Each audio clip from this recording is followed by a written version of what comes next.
aming baby ay nasa baba na. So kung mapapansin nyo guys, lagi ako may kumot na extra dito yun. Favorite ko kasi to. And then hindi ako makatulog pag hindi ganito yung type ng tela na aking gagamitin. So bali naka-blanket na kami ni Mister. Tapos ito nasa loob to.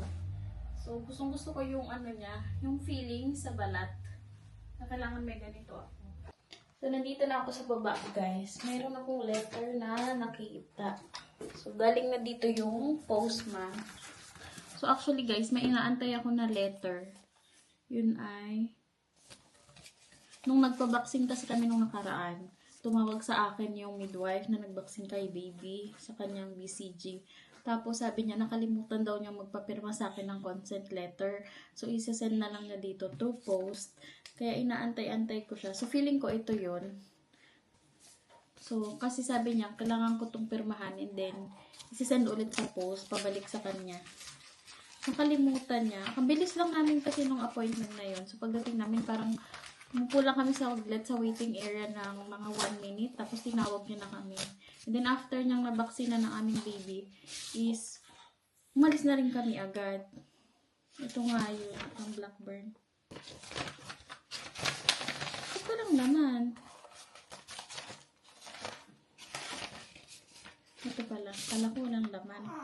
So, dalawa yung sobre. So, pagbukas ko nito, meron dito sa loob pa. Isa pa.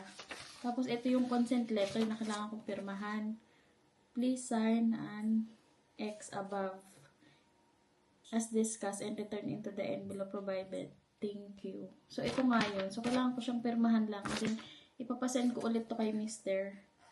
Gamit naman itong letter. Ay, gamit itong isang envelope na nasa loob. So, pipirmahan ko na to guys. And then, sasabihin ko kay Mister na lang na isend na lang to mamaya. Or bukas. Ang galing dito, alam nyo, kasi ang lapit-lapit lang naman nun, around 20 minutes. So, hindi mo na kailangan pumunta doon. Isasend na lang nila sa'yo through post yung mga ganitong letter. And then, isasend mo ulit sa kanila pabalik. Although, medyo matagal, pero okay lang. Dahil kasi nakasave ka ng fuel. Ano yun, ng gasolina. At saka less hassle. So, ito na yun. Napasend na lang. Itinawag niya to sa akin, parang kinabukasan pa. Parang kinabukasan niya pa na-realize na hindi niya napapirmahan yung letter. So, itong isa, ano to? Private and confidential. Miss Michaela Wood. So, itong isa naman, para kay baby naman to. Ano kaya to?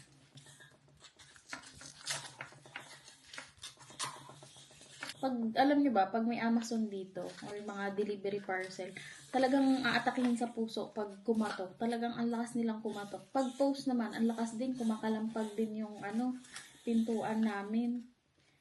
Kasi sinisiksik na nila yung mga letter. So, pag wala naman akong inaantay na mga parcel, ganyan.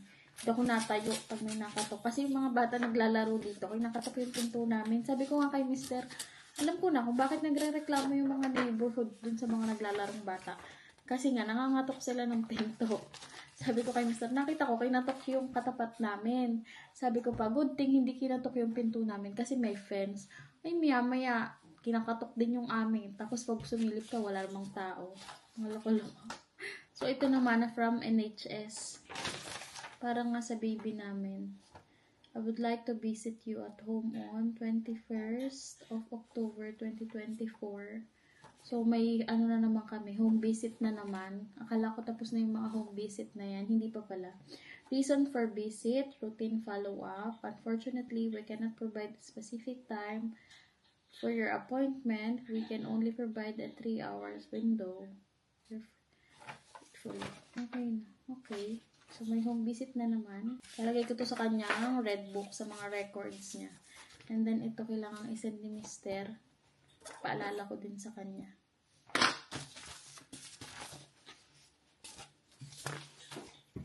So, ako'y magsasaing, guys. Samahan niyo muna ako magsaing. Dito na naman tayo sa kusina. So, magsasaing na muna ako para sa lunch. So, alam niyo ba guys, gusto ko nang maglinis ng sala at saka dining. Kaso, hindi pa ako makapagtulak-tulak kasi mabigat yung sofa and then yung lamesa. Gusto ko nang iikot. Kung makikita nyo naman, napakakalat ng aming, diba, bahay. Actually, kahit nga dito sa kusina, halo-halo pa kami. Hindi pa ako makaligpit ng tama. Ano kayang uulamin ng lunch? Dito, araw-araw ko din pinoproblema ang pagkain ng lunch. Kasi nga, solo lang ako. Pero pag nandito si Mister, kung wala siyang pasok, siya yung nagluluto, siya yung nag-aasikaso yung pagkain namin. Kasi sabi ko sa kanya, bahala siya.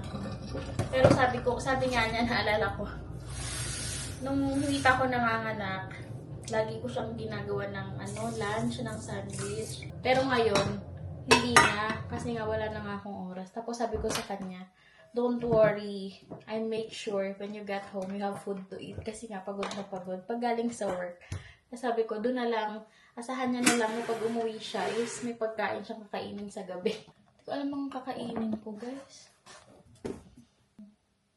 Tapos na pala yung nilabhan ko. Ang lakas sa damit ng aming baby, kaya kailangan kong laging maglaba. Ito pala yung medyas na hinahanap ko. Si Mr. P na naman tinapon yung basura. Hoy, tamad magtapon ng basura, guys. Kasi ang lamig nga sa labas. Tamad akong lumabas. Kaya yung mga plastic na yan, na iniipon. Plastic lang naman yan.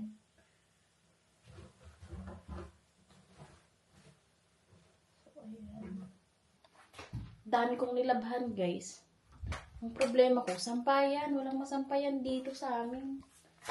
Alam nyo, ito pa yung isang mahirap dito sa UK. Ang hirap makatuyo ng damit. Alam nyo yun? Hindi katulad sa atin sa Pilipinas, kahit araw-araw kang maglaba. Makakatuyo ka sigurado sa sobrang init. Huwag lang yung ulan na ulan. Kasi, hindi ka rin makakatuyo sa Pilipinas pag ulan ng ulan. Dahil walang sampayan. Wala akong sampayan. Paano ba to? So, tapos na guys, naisiksik ko siya kahit pa paano. Ang hirap magsampay pag wala talagang sampayan. So, bababa na ulit ako. At mag-iisip ng uulamin. Hindi ko alam talaga kung anong uulamin ko. Ay. So, alam ko na guys, ang aking lulutuin. Itong ako. So, ito kasi ay luto na. So, konting luto lang. Pero, i-defrost ko na lang muna. Hindi pa naman ako masyadong gutom, kaya makakapag-intay pa ako. Yung feeling ko hanggang dinner na to, mamaya. Kasi ang dami niya, oh. Ayoko naman gawin luto. Yan, oh. Kasi na-defrost na. So, ayoko na siyang ibalik sa freezer. So, naiyak ulit ang ating baby. Hindi pa ako nakapagluto ng lunch, guys. Iintindihin ko mula itong batang umiiyak. Gutom na. Oh, sus. Gutom na. Wait lang. Ito, may pa.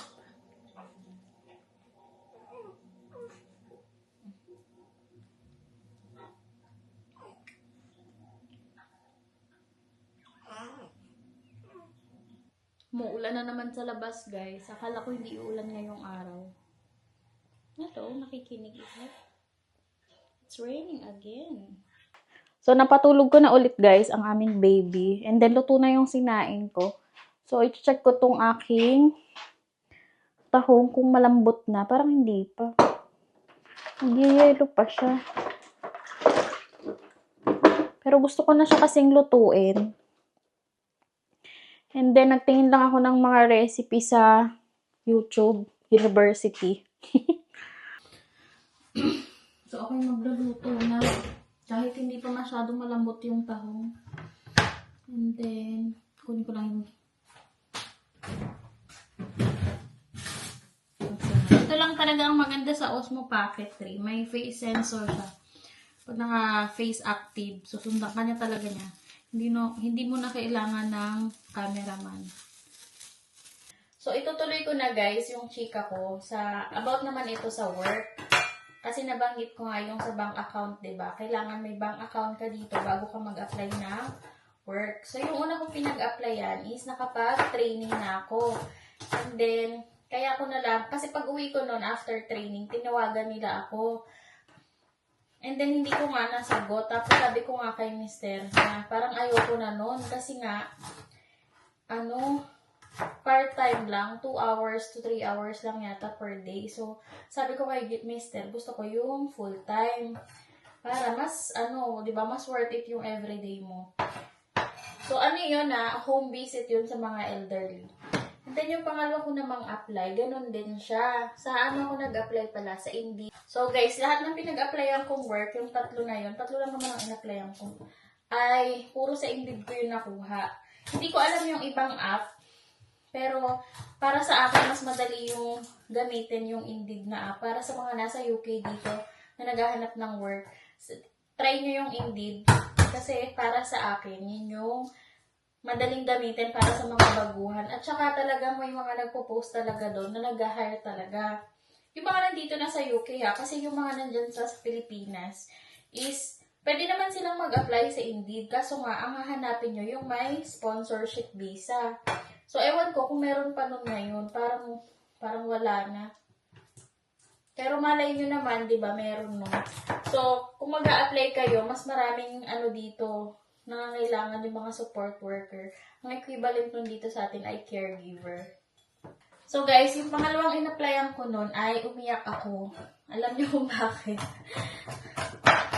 Actually, so yung pangalawang apply ko ay tanggap na rin ako. And then, tapos na yung interview ko. So after ko ma-interview guys, kapangalan ko pa nga yung nag-interview sa akin. Binigyan na nga ako ng welcome booklet, ganyan, magkano ang rate per hour. Tapos kasi home visit nga yun, so per mileage ng pupuntahan mo, house to house, is may babayaran din nila yon para sa fuel mo or sa gasolina. So, di tapos na akong interviewin. Ang next naman is kailangan ko nang mag-training. So, ang training ko is Tuesday or Wednesday. Hindi ko na matandaan kasi yung exact day. Tapos tumawag sila 2 days before the training. Hindi na yung nag-interview sa akin yung tumawag. Ang nagtumawag sa akin is yung isa pang office staff. Tapos sabi niya sa akin is, kumpletuhin ko daw muna nga yung papers ko. Kasi nga kulang ako ng bank account. Ang tinanong ko pa nga, hindi ba pwedeng bank account na lang ng asawa ko? So, hindi yun pwede. Dapat sarili mong bank account. And then, kailangan may permanent address ka or your home address mo. So, kailangan dun ka nakatira. So, bali, ang pagkakaiba lang guys, yung una kong in-applyan at saka sa pangalawa, yung una is hindi sila ganun kahigpit, hindi nila hinanap yung permanent address ko or as long as meron kang visa sa UK, and then, allow ka or legal ka na kapag work. Lang ko. Kasi the rest, yung requirements is okay naman na. Basta yung may right to work to UK ka.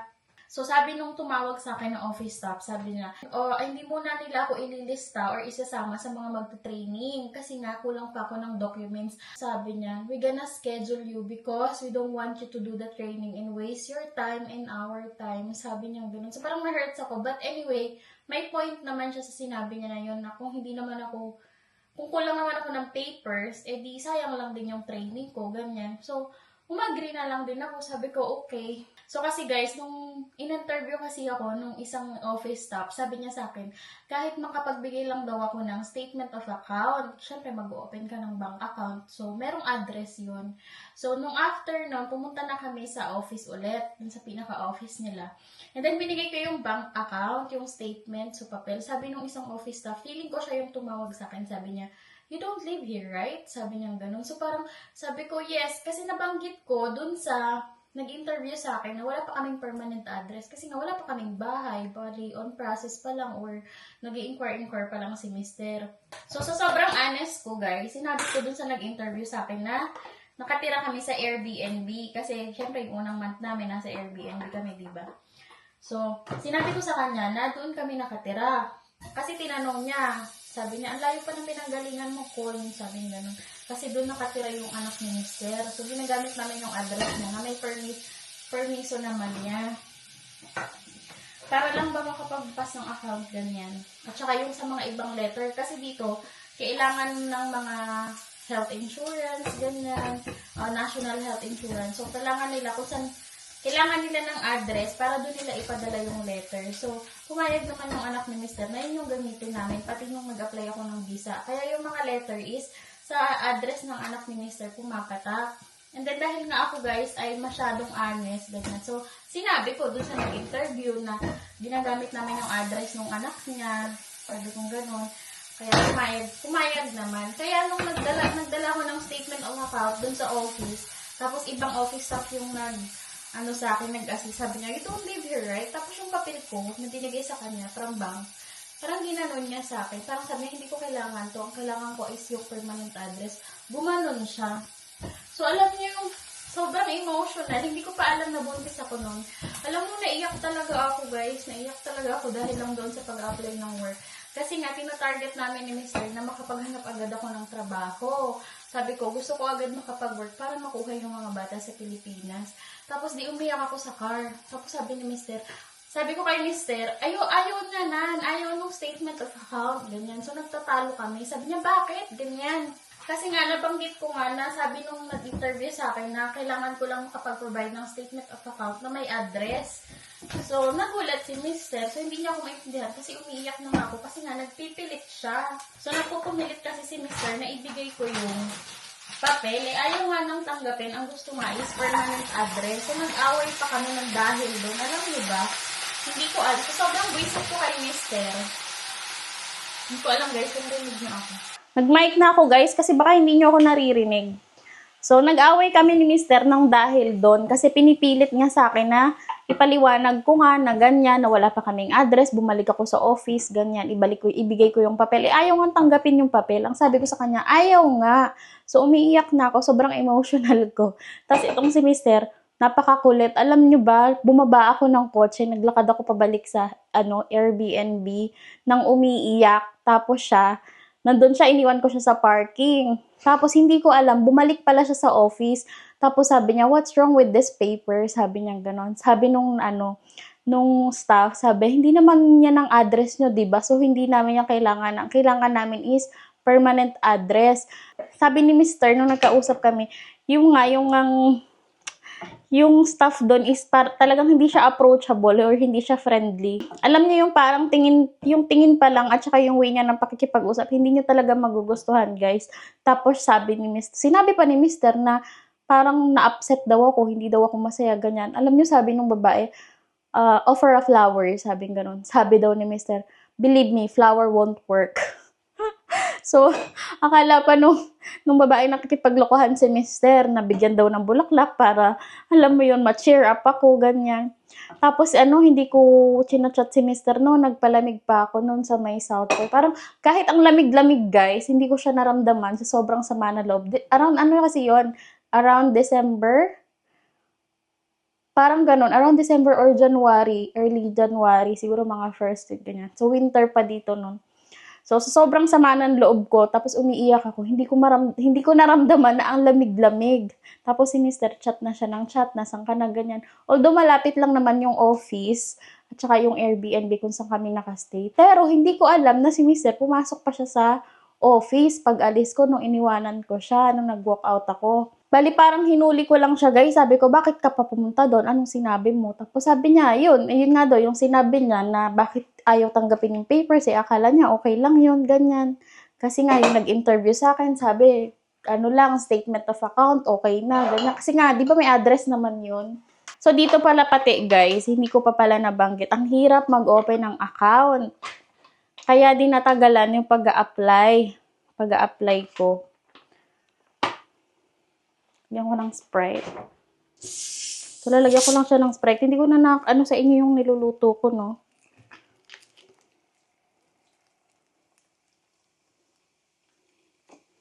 So, yan. Papatuyuin lang muna natin itong Sprite. Hindi ko rin nalagyan ng laurel. Nalimutan ko na. Pantanggal din kasi ng lansa to. So, balik tayo guys sa bank account. So, sa pagbubukas guys ng account sa bangko, hirap na hirap pa ako kasi nga wala kaming permanent address. Pero dahil nga meron kami nung letter, nung National Health Insurance na letter, And then, ang address din doon is yung sa anak ni Mister. So, okay lang naman kasi pumayag siya. Humingi din kami ng permiso kung okay lang ba. So, pumunta kami ng HSBC, dala-dala namin yun. And then, pumayag naman sila. And then, ang tagal pa nilang masagot kung pwede ba yun, ganyan. And then, dito pala, ang tagal i-release yung ATM card. Parang inabot siya ng 1 week or 10 days. Ganun. Ganun siya katagal. And then, nakapag-open na ako ng HSBC, guys. And then, na-meet namin yung hipag ng ate ko, kapatid ng asawa niya, na nakapag-asawa rin ng British or Englishman. So, na-meet namin sila kasi nga may mga pinabili sa Pilipinas na dala-dala ko ganyan. So, nabanggit nung asawa niya na sa Lloyds Bank daw, pwede doon mag-open ng account na ang gamit-gamit lang namin is yung BRP kahit walang address yon kasi yun na yung pinaka-visa namin. So, yun. Kaya nakapag-open din ako ng another extra bank account sa ibang bangko. So, balik tayo guys dun sa pangalawang trabahong pinag-applyan ko. Pinipilit ako ni Mister na bumalik ako doon, ganyan, kahit part-time lang, short-time, kasi nga plano ko umuwi ng Pilipinas para sa mga bata ba, para ma-apply agad yung visa.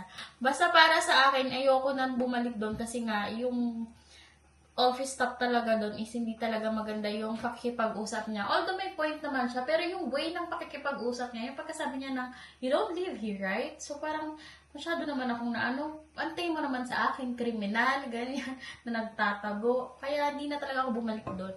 And then feeling ko hindi rin para sa akin yung trabaho na yun. Kasi alam nyo after, is na, yun nga, nalaman namin ni Mister na buntis nga ako. So yun, kwentong trabahong UK. Hindi pa luto yung aking niluluto. Hayaan ko lang muna ito matuyo. Anong tawag magkate? Feeling ko guys, tapos na to. Aking niluluto na to. Nilagyan ko pala ng konting asukal kasi feeling ko matabang. Tsaka toyo. Nagising ang aming baby. Kaya iniwanan ko na lang to. Ang sarap niya. Nagpasarap yung Sprite.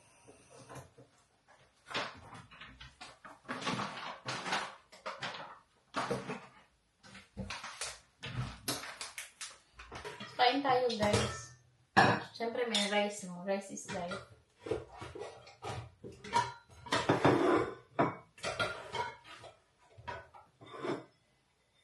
Din ang ating adobong tahong. Sarap siya, hindi siya malansa. Hindi ko alam kung kakain nito si Mr. mamaya. Kaya ipagluluto ko na lang siya siguro na parang gusto ko rin ng Sprite. Kung ako ng Sprite. Or Coke. Coke na lang pala. Ay!